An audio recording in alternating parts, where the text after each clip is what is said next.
آخری وقت ہے، آخری ایام ہیں کہ یہ دنیا حضور کی سانسوں کو چوم رہی ہے۔ جناب سیدہ خاتون جنت سرکار کی بارگاہ میں دونوں شہزادوں کو لے کر حاضر ہوتی ہیں، عرض کرتی ہیں اے پدر کریم اپنے دریائے کرم سے ان کو بھی کچھ عطا فرما دے۔ اب یہ عرض بصیغہ امر ہے، امر کا صیغہ بولا جا رہا ہے۔ علماء بیٹھے ہیں، امر کا وقوع استقبال میں ہوتا ہے، ماضی سے اس کا تعلق نہیں ہوتا، اگرچہ وہ زمانہ حال ہی ہمارے یہاں گنا جاتا ہے، لیکن زمانہ استقبال میں اس کا وقوع ہوتا ہے، پیچھے کام ہوا نہیں آگے ہونا ہے۔ وہ عرض کرتی ہیں آقا ان شہزادوں کو آپ بھی کچھ عطا فرما دیں۔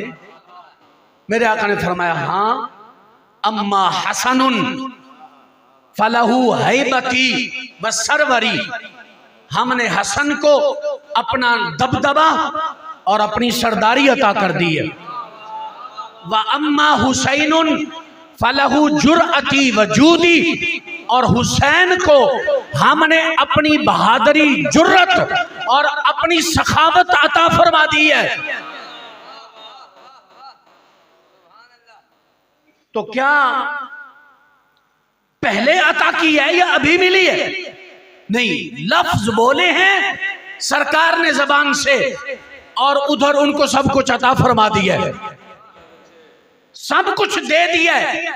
ایسا نہیں ہے کہ سرکار زبان سے بولے اور اگلے میں وہ طاقت پیدا نہ ہو، جیسا بولا ہے ویسا ان کو بنا دیا ہے، ان کو بنایا بھی ہے ویسا، اس کا وقوع بھی ہو چکا ہے۔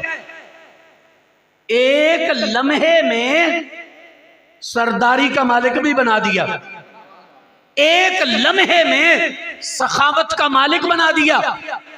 اقبال بھی بولے، اقبال کہتے ہیں آپ فرمانے لگے گرمیے ہنگامے بدر و حنین، حیدر و صدیق و فاروق و حسین، این ہما یک لحظہ از اوقات اوست، یک تجلی از تجلیات اوست۔